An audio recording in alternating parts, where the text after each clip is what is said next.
Të nderuar miq, përshëndetje dhe mirë se shihemi. Do të flasim sot në takimin tonë në emisionin Çdo të thotë për një term mjaft të dashur për besimtarët, por se edhe për të tjerë. Do të flasim për fjalën bismillah. Çdo të thotë fjala bismillah është një term që e përdorin jo vetëm besimtarët praktikantë, por se gjejmë përdorimin e saj në mbar shoqërinë. Ç'kuptim ka kjo fjalë? Kur e themi këtë fjalë dhe çfarë do bishte mirësisht ka kjo fjalë? Për gjitha këto do të kemi shpjegimet e Hoxhës nderuar Ahmet Kalaja. Hoxh, mirë se vini. Mirëmëngjes. Hoxh, po nisim me bismillah këtë emision. Çdo të thotë ose çfarë ne kuptojmë kur themi bismillah? Normalisht ne kur bëjmë analizën e trajtojmë pak nga pjesa gjuhësore, se çdo thotë dhe pastaj e trajtojmë si term dhe si kuptim. Në pjesën gjuhësore ne kupton po ta përkthejmë fjalë për fjalë bismillah, pra me emrin e Allahut, me emrin e Zotit. Pra ky është përkthimi le të themi fjalë për fjalë i fjalës. Pra po e filloj këtë punë me emrin e Zotit, po e nis me emrin e Zotit, ose e nis këtë punë me emrin e Zotit. Me emrin e Zotit e nis këtë punë. Pra, nën kupton që po përmendet Zoti përpara se të nisi puna. Ndërsa në kuptimin fetar, pra njeriu në momentin që e thot bismillah, pra me emrin e Allahut, largon dhe zhvesh veten e tij nga çdo lloj fuqie për të qenë, si më thën, adapi, adekuati, i duhuri për të çuar në vend këtë detyrë. Pra, zhvishet nga atributet si më thënë, e asaj që e bëj edhe pikë, jo, me emrin e Zotit, me lejen e Zotit. Kërkoj bekimin e Zotit, kërkoj ndihmën e Zotit. Unë jam shumë i dobët, jam shumë i vogël, siç tha pejgamberi alayhis salatu wasalam në një rast, tha: "O Zot, ta mos më lër të mbështetem tek vetja ime, tek fuqia ime, as aq sa hap dhe mbyll syt." Pra në momentin që ju beson se ai mund të çojë diçka deri në fund, ai mund të bëjë diçka, këtu domethënë ka rënë në një, le të themi, në një gabim shumë të madh në raportet e tij me se si duhet ta konceptoj krijuesi, si duhet ta konceptoj Zotin. Wallahu khalaqakum wa ma ta'malun. Zoti është ai i cili ju ka krijuar juve dhe çdo gjë që e bëni ju, pra është e menaxhuar, e krijuar dhe është në dorë të Zotit. Kështu që njeriu domethënë e nis punën në përgjithësi me bismillah. Pse? Sepse ai e di që është shumë i dobët për ta çuar deri në fund dhe kërkon prej Zotit ndihmë, dhe kur përmendet Zoti, dhe kjo është gjëja më e bukur që ka emri i Allahut kur përmendet, është fakti që kur përmendet emri i Zotit vetëm se mbarësi dhe bekim ka. Pra ne kur bëjmë një punë dhe themi bismillah dhe aty po themi shpresojmë që të na ecë mbar kjo punë, të mos na gjë e keqe.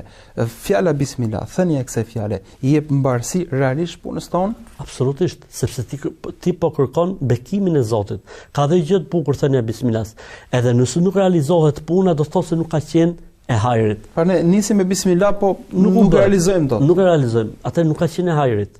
Do të thonë nuk ka qenë adekuate, nuk ka qenë e duhur, nuk është në të mirë të njeriu që nuk është realizuar. Ka urtësi edhe nëse projekti nuk realizohet. Absolutisht. Puna nuk sepse ti kur e ke nisë me emrin e Zotit, gjithmonë kur bëhen shkaqet, gjithmonë si thot populli kur i bëhet hizmeti, kur i bëhet se ti mund bësh bismillah dhe shkon provim pa mësuar për shembull, dhe thon bismillah gjithë ditën dhe gjithë natën. S'ka lidhje.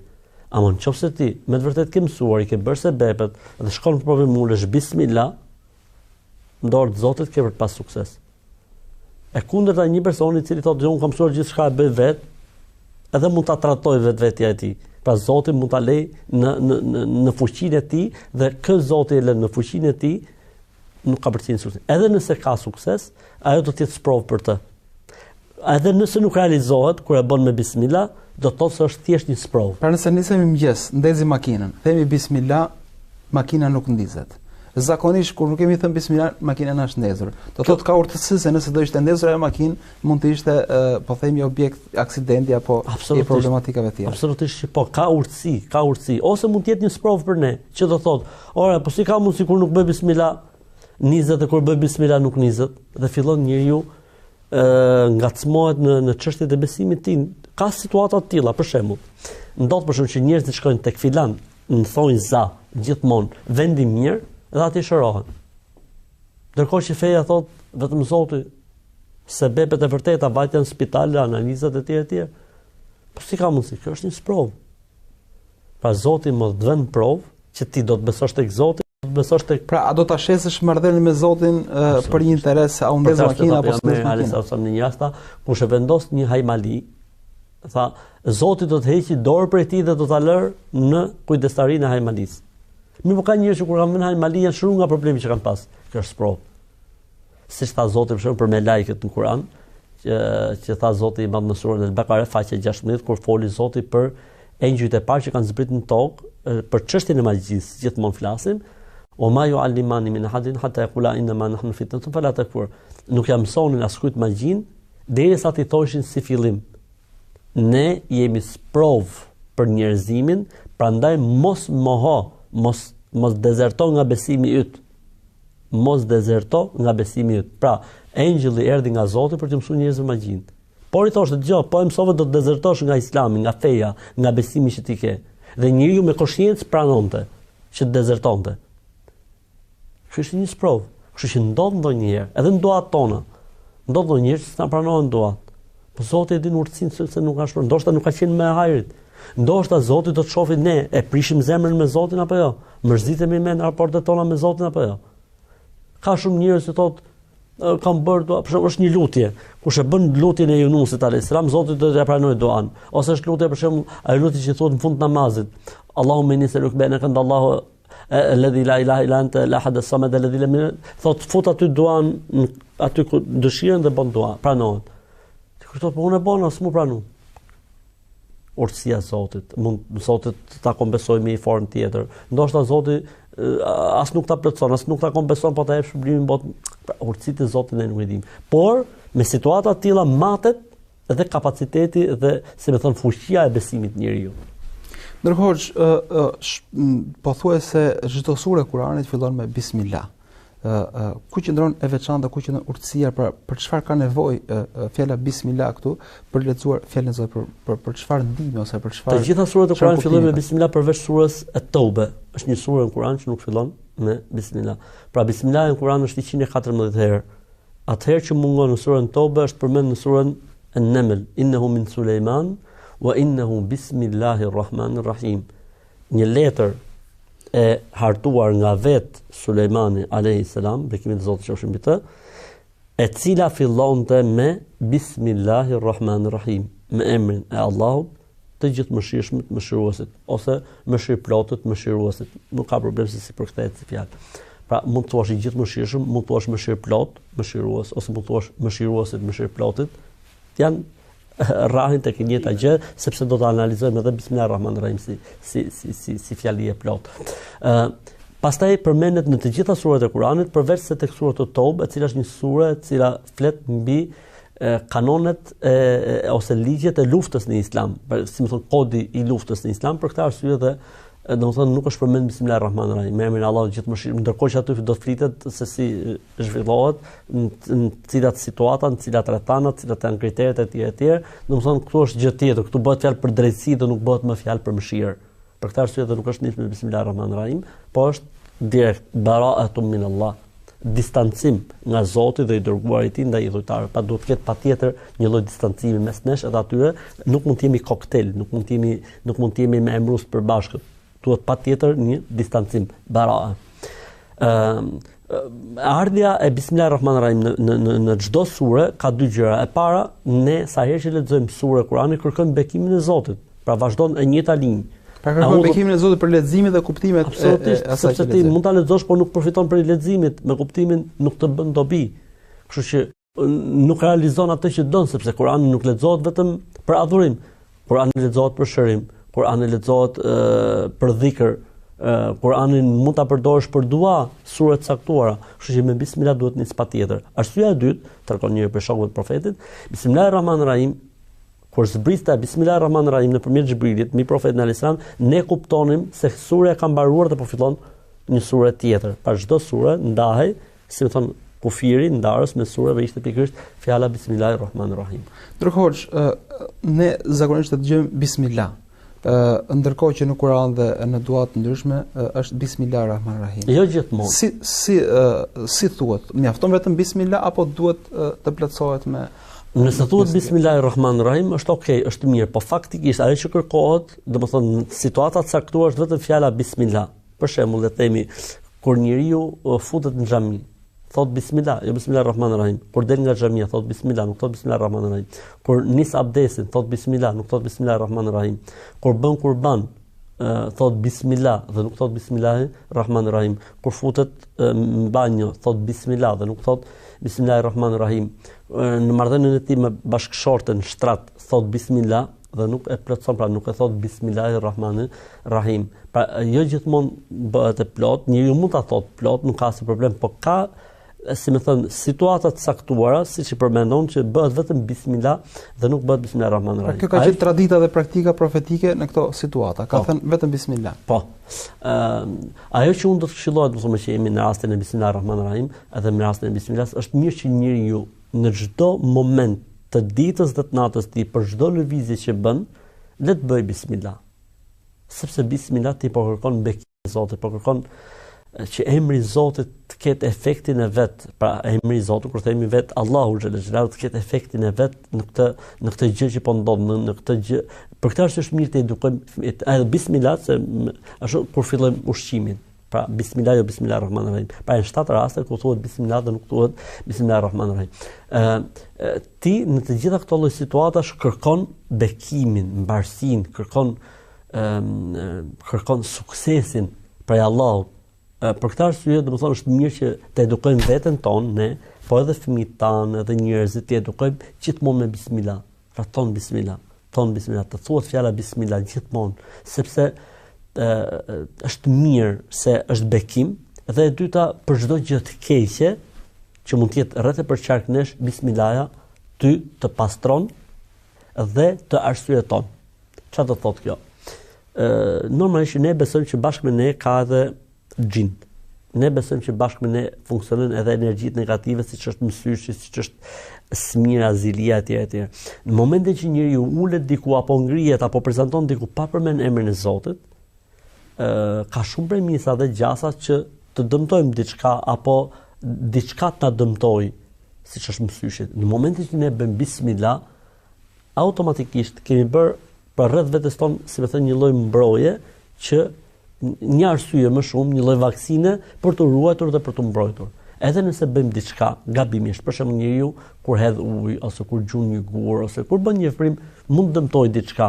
Në momentin që e ke bërë me bismillah, je arsyetuar. Në momentin që e ke bërë pa bismillah, atëherë ti nuk je arsyetuar. Kështu që bismillah është dhe një mbrojtje nga mësyrë apo energjitë negative. Absolutisht. Edhe dëmtimet që ne mund t'i japim krijesave të tjera. Për këtë arsye, bërja bismillah ty të arsyeton për çdo gjë. Për shembull, tregohet në kohën e Profetit alayhis salam, një njeri, një sahabi e gjen bashkëshorten e tij jashtë. Po ishte e zhveshur, çudi e madhe, zhveshur, burri duke u kthyer nga lufta, sikur spërpudheshin parametrat. Edhe ai, domethënë, me njëherë, domethënë, e kapi ai emocioni, e kapi edhe bëri gati atë shtizën. Logjikojnë atë lloj shoqërie që gruaja diku ditë e zhveshur jashtë. Ai tha, jo, i tha, po futu në shtëpi, çfarë ka në shtëpi? Kur futet në shtëpi shef një gjarpër të madh në shtëpi. Edhe hapi harkun, thot transmetuesi I ngjarjes, nuk e dim kush vdiq I pari, gjarpri apo sahabiu. Nuk e dim kush vdiq I pari. Pra bërja bismillah ty të arsyeton për çdo lloj situacie që mund të ndodhi, sepse ti the me emrin e Zotit. Dhe çdo gjë që ne nuk e hetojmë dot, në momentin që dëgjon Allah emrin e Zotit, duhet largohet nëse nuk është në hakun e vet, nëse nuk është aty ku duhet, në vendin e duhur apo në momentin e duhur. Për këtë arsye, përmendja e Allahut në përgjithësi, po sidomos e bismillahit në veçantë ka efekt të jashtëzakonshëm, edhe për njeriu, edhe për mbarsinë, po edhe për ta ruajtur, edhe për ta mbrojtur njeriu nga çdo gjë që ne nuk e hetojmë dot. Ka shumë gjëra që ne nuk e hetojmë dot. Ndërkohë, a ka raste kur këtë fjalë nuk e themi dot, pra ose nuk është mirë të thuhet kjo fjalë, sepse ju thatë që duhet të përpiqemi që këtë fjalë ta themi mundësisht në çdo veprim, kur ham, kur lëvizim, kur dalim, kur vishemi, kur ecim. Po a ka situata kur nuk është mirë të thuhet kjo fjalë? Siç e thatë edhe ju, domethënë thuhet gjithmonë, madje siç e thash, domethënë përmendëm shpar me sa më mend 7 raste, po kemi edhe kur del nga shtëpia, që thuhet bismillah. kemi kur futesh në shtëpi, prap thuhet bismillah, kur veshim rrobat, themi bismillah, kur heqim rrobat, shi sa bukur, se tani shif thot kur njeriu heq rrobat dhe bën bismillah, bëhet një lloj pengese nga sytë e xhinëve që mos shohin trupin e tij. A thot Zoti në Kur'an, innehu yarakum huwa qabiluhu min haythu la tarawnahum. Djalli dhe shejtan djajt ju shohin ndërkohë që ju nuk i shihni. Kur njeriu heq rrobat, çvishet, bën bismillah, nuk e shohin dot. Kjo është mrekulli. Është begati e madhe. Rastet që njeriu nuk bën dot bismillah është vetëm nëse ai ndodhet në banjo. Aty nuk përmendet Zoti. Dhe në këtë rast nuk thuhet pra fjala bismillah, për ndryshe gjithmonë duhet të thënë bismillah. Në çdo lëvizje, në çdo lloj situate, në çdo lloj gjendje, përmendja e Zotit, bërja bismillah sa herë ulë, sa herë ngri, gjithmonë sa më shumë ta përmendësh Zotin, aq më mirë është. Shpesh në disa, po themi, ambiente, shpesh tualeti është bashkë me edhe me vendin ku lajme po marrim abdes. Edhe është kjo dilema që a quhet, po themi, a quhet banjo e gjithë hapësira apo po themi brenda banjës ka disa, po themi, disa vende. A mund të bëhet bismillah aty? Ka interpretime faktikisht që nëse ajo pjesa e banjos është e mbyllur totalisht, pra siç ndodh sot që mbyllet me kapak, derdhet e ujit mbyllet me kapak, ka interpretime. Faktikisht nuk janë interpretime që mua më ngrojnë zemrën. Njeriu, unë mendoj që në momentin që futet në banjo, është në banjo dhe nuk mund ta përmendë Zotin dhe nuk mund të lexojë Kur'an, dhe nuk mund të falet aty. Sepse ata që thonë quhet me banjo po u mbyll, atëra bën më u fal aty, a bën me lexu Kur'an aty? Absolutisht jo.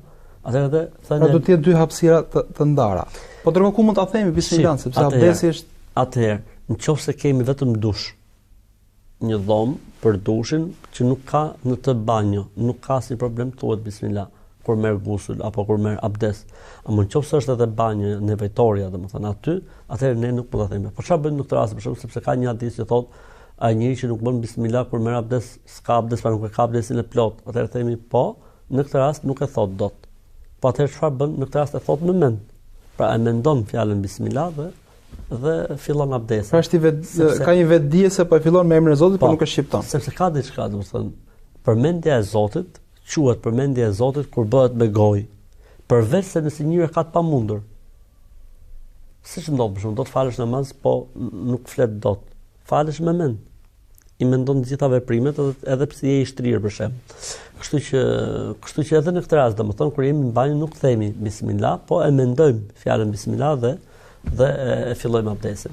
Ndërkohë gjithashtu na ndodh shpesh që të harrojmë ta përmendim këtë fjalë në veprimet tona dhe gjatë rrugës, pra morëm duke qëndruar ti shembullit makinës, pra nisemi dhe për nxitimit harrojmë të themi bismillah. Jemi kujtuar gjatë udhëtimit që kemi harruar të fjalë. Ose të pushimi.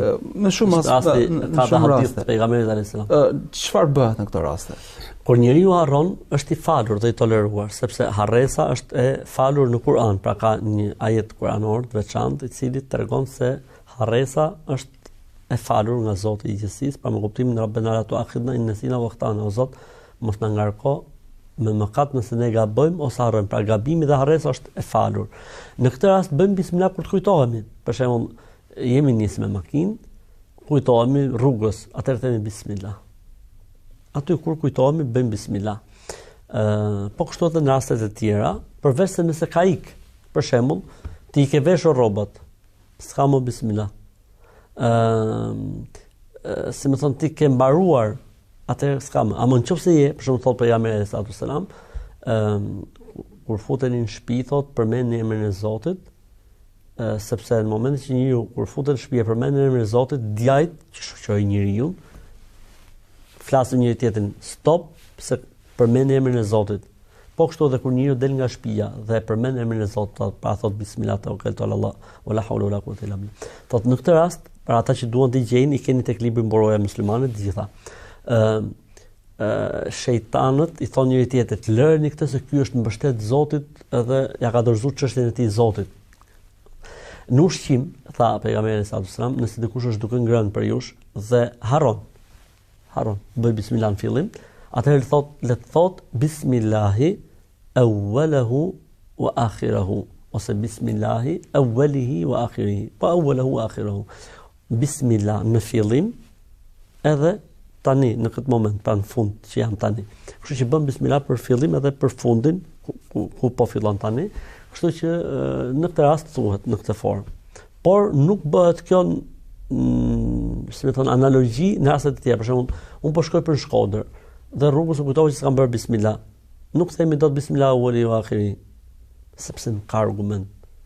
Po çfarë themi bismillah? Atë që e harrum, e themi tani bismillah.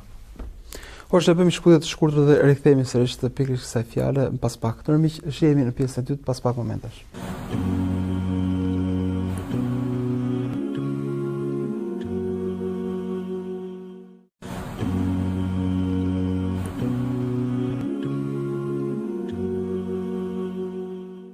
Rikthehemi sërish në studio. Në këtë pjesë të dytë do të fokusohemi pikërisht tek fjala bismillah, e cila është tema e ditës sotme.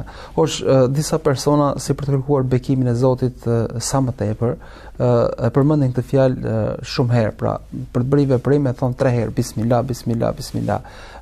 Ka logjik, ka kuptim fetar apo nuk?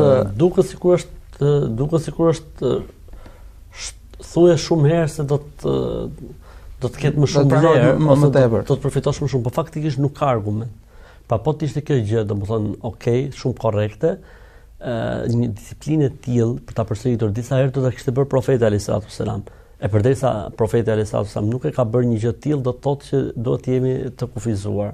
Pra, po të kishte në ndonjë rast vetëm që kishte bërë disa herë, do të thojshim, po nuk ka transmetim. Kështu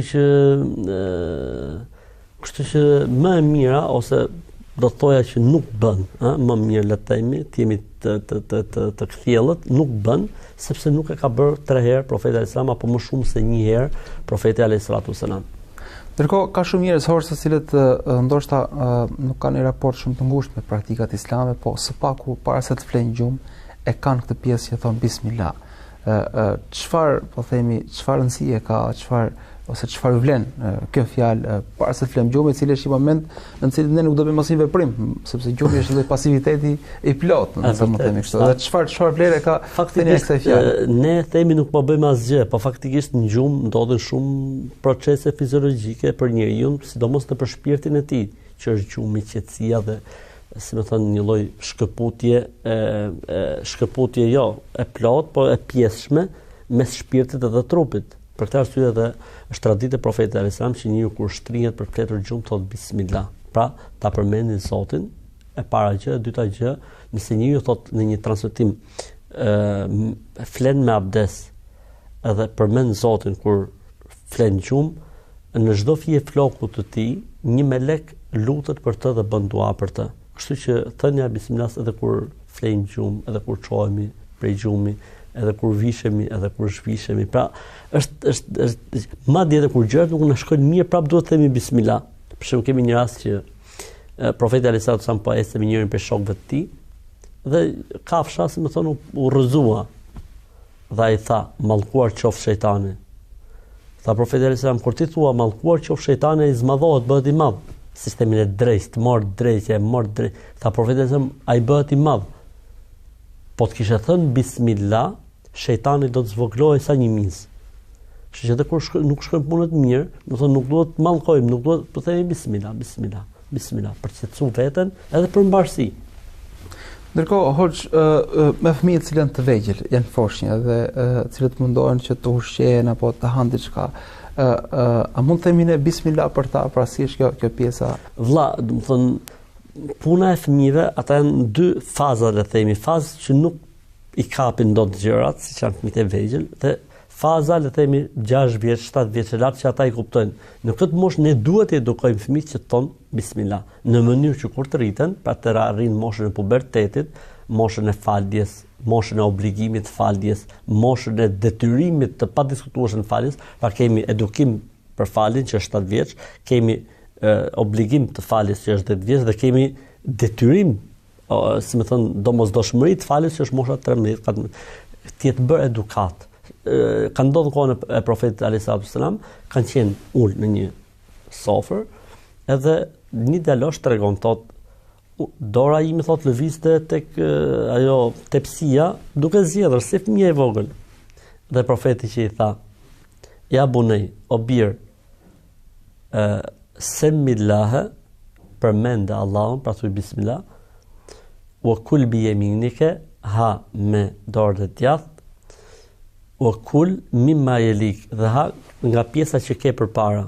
Pra profeti sallallahu alajhi wasallam, le të themi djaloshin apo këtë fëmijë e mësoi dhe edukoi që duhet përmendi Zotin, duhet haj me të djathtën dhe duhet haj tek pjesa e tij, pra tek pjesa e vet.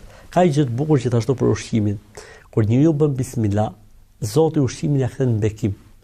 Kur njeriu nuk bën bismillah, domethënë nuk i kthehet ushqimin në bekim, madje domethënë ka një lloj anoreksi, një lloj oreksi të çorganizuar, të problematik. Kështu që bërja bismillah faktikisht ka bekim aty, domethënë ai ushqim kthehet në mbarësi dhe në bekim, po edhe njeriu me pak i mjafton për shumë. Nëse në momentin që njeriu nuk bën bismillah, s'ngopet, i prishën parametrat e të ushqyerit dhe nuk i kthehet ushqimi pastaj në bekim, me që ishte kjo puna e të ushqyerit. Kështu që duhet të edukojmë fëmijët tanë sa herë që pinë, sa herë që han, duhet të edukojmë me thënien bismillah. Duhet të edukojmë me thënien bismillah. Ndërkohë, hoç, ka normalisht raste ku nuk është vetëm fjala bismillah e cila përmbush po themi lutjen ndaj Zotit për të na bekuar diçka. Pra, nëse nuk i dim duat tekstualisht apo arabisht, mund të themi bismillah dhe pastaj lutemi në shqip që o Zot na jep bekim në këtë punë, na ruaj nga e keqja e kësaj pune, apo na jep mbarësi, na orienton tek më mira, apo mjafton fjala bismillah. Po the bismillah i ke thënë gjitha. Mund ta thuash në shqip, nuk ka problem me emrin e Allahut, me emrin e Zotit. Jo, pasi themi fjalën bismillah, a mund ta plotësojmë pastaj me lutje apo dua? Mund të ndodhin situata të caktuara, po është që të bëhet traditë, është që të bëhet gjithmonë, mbas se është për gjëra madhore. A mund nëse është në situata të caktuara, në gjëra të caktuara nuk ka asnjë problemi. Për shembull, hoxha duke mbajtur një ligjat, thot bismillahirrahmanirrahim, e bën hyrjen, pastaj thot o Zot bëj këtë takim të bekuar, të mëshiruar, nuk ka asnjë problemi. O Zot na liro, si më thon, gjuhën që kur të flasim të jemi sa më të kthjellët, nuk ka asnjë problemi. Po që të jetë kjo traditë pastaj, që sa herë që flet njëri thot njëta gjëra, atë është problem. Dhe në përfundim hoç, çfarë nuk kupton plotësimi e fjalës bismillah me Rahmanir-Rahim që përmendet ju? Atëherë, bëja siç e tham fillim fare do thot me ism me emrin e Allahut, Rahman, i gjithë mëshirshmi ose mëshirë ploti. Kemi Rahman dhe Rahim. Rahman, ai që mëshira e tij ka përfshirë gjithçka, këtë botë, botën tjetër, besimtarët, jo besimtarët, njerëzit, kafshët, sendet, gjithçka funksionon në sajt të mëshirës së Allahut. Për këtë është përkthimi bëhet mëshirë plot ose i gjithë mëshirshëm. Pastaj vjen Rahim, Rahim mëshirues për besimtarët. Do të thonë mëshira e Zotit për besimtarët nuk është si mëshira e Zotit për të tjerët. Në këtë botë Zoti i mëshiron të gjithë, ndërsa në botën tjetër mënyra se si Zoti do i mëshirojë besimtarët është krejt e veçantë, krejt specifike, si më thonë do të kenë surpriza dhe trajtesa speciale për Zotit të gjithësisë. Hoç, Zoti shpëlbeft për argumentimet dhe shpjegimet me këtë fjalë. Faleminderit dhe ju, Zoti shpëlbeft. Miq, këtu e mbyllim dhe takimin e sotëm, folëm për fjalën bismillah, për kuptimet e saj dhe përdorimin e saj. Zoti ju shpëlbeft që na ndoqët, miru takoheshim, kalofshi sa mirë.